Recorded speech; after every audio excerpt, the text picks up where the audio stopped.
Hi friends, my name is Michelle Renee, but you can call me Giggles. So as you know from some other recent videos of mine, I have been a little preoccupied with Clue the musical, which is actually what my makeup is right now. I play Miss Scarlet. That's why my nails are red actually. And as you can tell by the makeup, we've decided to go the cell shading route, and the wigs are all made out of foam and the costumes are also cell shaded. So it's a very stylized, very different, standout-ish version of Clue the musical. So while we've been rehearsing for Clue the musical, we realized that, Clue is obviously not the most well-received musical in the community of musical theater, nor is it the most well-known. And that got me thinking, more people should know about this, because it's not actually, too terrible. Maybe they should come up with, a revival of it. And if, some people had more of a vision to do it, it would be a little more entertaining and a little more fun to see. So anyways, that got me thinking about a bunch of other musicals that people don't really know about, even in the Broadway, off-Broadway, whatever community. And what I've been doing since I got into it is I look up a bunch of musicals, I put them on a post-it note, and then when I have time I sit down and I listen through the entire soundtrack and I read through the plot of it so that I can not only get a new story but also get more audition material that perhaps not many other people have used, and just to know more about musicals should there ever be an audition for that one. So that got me thinking I should share with you guys 10 musicals that are not super well known, but that you definitely need to listen to. I'm not currently memorized on everything that I've written down, so I'll be looking down at my computer a little bit for this video. While I'm doing that, please feel free to admire my makeup, even though I don't have my fake eyelashes. So yeah, number 10 is one called See What I Want to See. This is a really, really interesting musical because it's based all about the concept of truth. I think, let me see, I have it written down here. It's based off of 3 short stories by a Japanese author named Ryonosuke Akutagawa. I probably did not pronounce that right, and I'm sorry. But yeah, so the musical is actually 3 different stories that aren't really connected, but they all share the same, concept, which is about truth. So it's very interesting. The music is really, really lively. It has kind of this nice 50s kind of rockish kind of thing to it. I particularly like the character of the thief. He's really interesting, and he has the best song in the whole musical, even though it's pardon my French, the song that he sings is about raping someone, but it's the best song in the whole musical. It's terrible. But yeah, and also Idina Menzel was in this one. I'm not sure if she was in it before Wicked or something else, but she originated the role in this, which I thought was fantastic. Number 9 is the Lightning Thief musical. Yes, there is actually a musical about Percy Jackson. I think right now it's off Broadway, but it might go to Broadway, I'm not sure. I'm not really a fan of the book series, but I love Greek mythology, so I haven't read the books, but I have seen the movie, and from what I understand from the avid readers of the Percy Jackson franchise is that they're actually supposed to be younger. I think, if I might be butchering that, I might be thinking of something else, but I think they're supposed to be younger, and this musical version of it seems very true to the original story of the Lightning Thief, which is really cool. I already have a dream role in it, and it's gotta be Clarice, who is the daughter of Ares, because she has this crazy belting song, and it's all belt, and she goes really high with it, and as a soprano, I'm I want to be her one day. Forget Annabeth. I want to be Clarice, daughter of Ares. So that's a really fun one. I definitely don't think it's the most fantastic musical, but I think everyone should listen to it at least, literally just for that song. And there's a couple of other gems in there too. I really like the characters and how they all interact together from what I've heard. It's I haven't seen these shows, I kind of listen to the soundtracks. So I really had a lot of fun with that one. Another one, this one makes me so happy. It's called Death Takes a Holiday. That's number 8. Death Takes a Holiday was basically originated as an Italian play, which was adapted to English for Broadway, which became a film in 1934, and now it's a musical.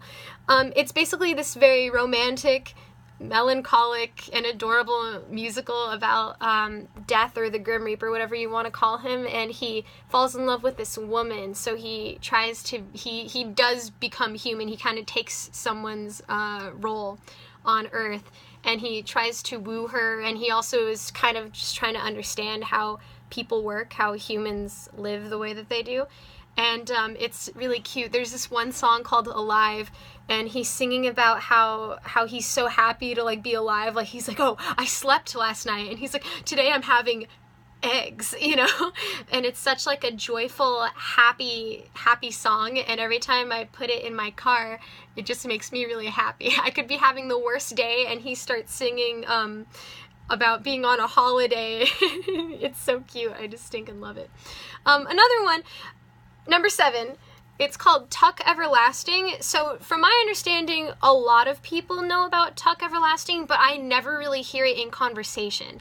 So I just had to mention it because, like, it's such a good story. It's kind of similar to Lightning Thief where it's, like, relatively new. Lightning Thief came out in 2017. I feel like Tuck Everlasting maybe was a little bit before, but I'm not sure. But basically, it's about, like, this little girl named Winnie, and she basically finds these people who somehow found essentially the fountain of youth. And it's, like, this cute little family, and, you know, then, like, she and the son kind of get smitten. The son's, like, he reminds me so much of Peter Pan, and not just for the agey thingy. But, you know, ultimately it's one of those, like, oh man, like, should I live forever with them, or should I live the rest of my life? You know, it's one of those stories, and it's really cute, very sweet, there's substance in it, it's really cute, and, like, I think Jesse, who's the son, the Peter Pan kind of guy, he has the best songs, definitely. But yeah, so that's Tuck Everlasting. Number 6 is The Woman in White. It's one of Andrew Lloyd Webber's lesser-known musicals. I know everyone loves Phantom, and, you know, Phantom is great and everything, but I actually really dig The Woman in White a little bit more. It's got a great story. Laura Fairley is, I know she's not, like, the most important girl or whatever, but she's, like, one of my dream roles, and she's very cute. So it's basically about, like, how this guy named Walter is in love with Laura, and he thinks that someone looking like her is haunting him. All the while, Laura's half-sister, Marion, is super in love with Walter, and, you know, like, the sister, Marion, and Walter kind of make up the bulk of the show, and it's, like, this big, interesting drama that's based off of a novel, and it's very cute. It's got all the opera of Phantom of the Opera, and it's got, like, I think, in my opinion, it has, like, more interesting harmonies. That sounds really weird, I know, but it has, like, I don't know. There's one song where there's 3 girls, and they're all singing, and the harmonies sound really, really interesting. Like, I don't know how better to explain. I just really like that one. Number 5, I think more people know about this now that it has come to the U.S., but for a while I wasn't hearing anything about it. It's called Charlie and the Chocolate Factory, the musical. So it hit West End in 2013, and it finally landed on Broadway in 2017, and obviously it is the stage version of the classic story we all know about a boy named Charlie who visits Willy Wonka's chocolate factory. And, you know, while the guy is no, like, Gene Wilder, it's still really fantastic. They keep Pure Imagination in there as a song, which I really loved. The kids' songs are definitely my favorite part of the whole soundtrack, because each time, like, one of the kids, including Charlie, each time one of them, like, has, like, their own little, like, exposition song, it, like, fantastically mimics their personality, like, on the dot. It perfectly explains the character, so that if you had come into the show having no knowledge of Charlie and the Chocolate Factory, you would perfectly hear it just through the music. It's really fantastic. So yeah, that one, definitely check it out. My favorite song from that is, what's the name of Veruca's song? It's called When Veruca Says, and that's my favorite song, because me and my dad sing that a lot together. Number 4, we're almost there. It's called Silence, the musical. If you don't know what this is, I'm going to tell you right now that it's a musical satire adaptation of Silence of the Lambs. And I don't really know why it exists, but I'm really glad it does. And, like, the thing about it is that it actually works. Like, it actually tells the story in an effective way while being totally comedic and silly, even when the original was, like, this super tricky, like, psychological thriller. I'm pretty sure I read in a couple places that it started out as like a joke on the internet, like all the way back in like 2003, I think it was. But like the music is really fantastic and the vocals are amazing. I particularly like the belty like duets that Buffalo Bill and Catherine have. I would stinking love to be Catherine. I'm just gonna say it right now. I'm never gonna ever be able to be Catherine, but I would love to be her. And I think Buffalo Bill is my favorite character, and it's really funny. Like, it's not even scary. It's really funny, which like I kind of was wishy-washy in the beginning, but once I like embraced it, I was like, okay, this is a pretty good production. And they give Clarice, the main character, they give her a lisp. So it's quite funny. You can definitely tell that the actors are having fun with every single sound that comes out of their mouths. It's really funny, and the presentation is excellent, so you should definitely give that soundtrack a listen to, if anything, on this list. Number 3 is The Light Princess. So I'm a huge fairy tale enthusiast, and The Light Princess is one that I never thought would ever get an adaptation of anything, let alone a musical adaptation, let alone one that's this technically like difficult and visually attractive. So okay, so they have the girl, they've named her Althea, and The Light Princess, they've named her Althea. They have her completely suspended in the air for a good majority of the show, which isn't only like appealing to the eye, but is majorly impressive, since she, you know, has to sing while focusing on maintaining her balance in certain positions. It's crazy. But yeah, the story, if no one's familiar with the fairy tale or the musical, is that Princess Althea loses her mother, the queen, at a very young age, but rejects sadness and thus floats in the air because it's a fairy tale, you know? And, you know, she's floating away from things like emotion and responsibility, and thus she is nicknamed the Light Princess. It's very fantastic. But in another kingdom, there is a very young prince named Digby who also loses his mother, and he never ever wants to experience sorrow or something, so he's called the Solemn Prince, which is like cute. I don't think that was in the original fairy tale, but I like how they added to it so that they both kind of match. It's very cute. It's a very interesting story. It's basically about how to embrace things in life, take responsibility for other things, and the soundtrack itself is very light and dreamy, very airy and enchanting. And there's a couple of empowering songs in there, ladies. So, like, yeah, you guys should definitely check that one out, as with all the other musicals. Number 2 is called Frankenstein, a New Musical.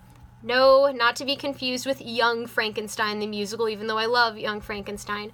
But this one is based off of the original novel, and it is starring Hunter Foster. So, if you love Little Shop of Horrors, you would like this, because Hunter Foster was incredible as Frankenstein. For those who don't know Hunter Foster, he was Seymour for a time, and he's on one of the soundtrack recordings. So if you've listened to like the latest soundtrack recording of Little Shop, that's Hunter Foster as Seymour, and he completely does a 180 from Seymour to Frankenstein in this soundtrack. It's amazing. I was like, oh my gosh, that's him. That's Seymour. I love him so much. This one actually made me think a lot of Jekyll and Hyde and Dracula, the musical. It kind of sounds like those, where it's actually very pretty sounding, but you know that there's going to be terrible things happening soon. The score definitely blew my mind. Like, it excellently demonstrates the conflict in Victor Frankenstein's mind as he like decides that he wants to play God, but also captures the turmoil and antagonistic side of the monster, who, while also having a sweet and gentle moment, has like everything. And I gush over it because I love Elizabeth so much, who's Victor's fiance, and so he's got like all these faces, you know, he's very like, oh yes, I want to do this for mankind, and then he's like, oh no, I created a monster, and then he's like, oh, I need to be kindly with Elizabeth. It's just another classic stage thing waiting to be called another classic stage thing. And that brings us to the last one.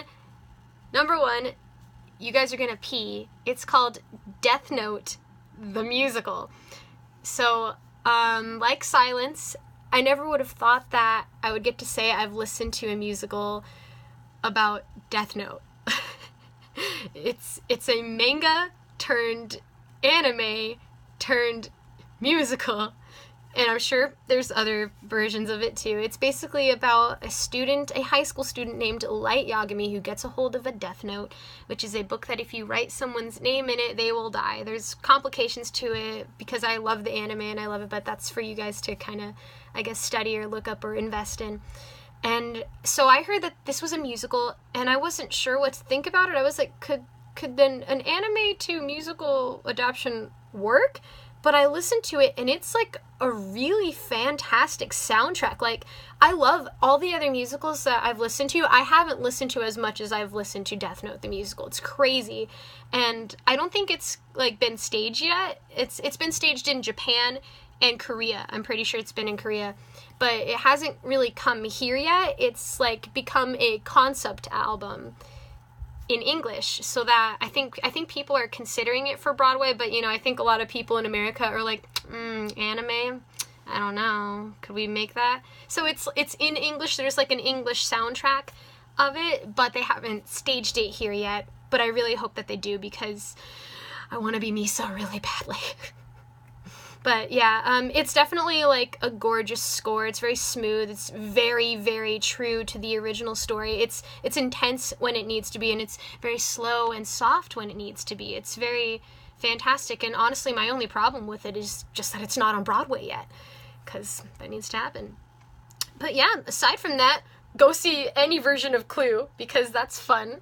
And yeah, that was 10 amazing stage musicals that you have never heard of but really need to. So please go check those out. It's really a shame that not as many people know about those. And if you do, leave me a comment because I already love you.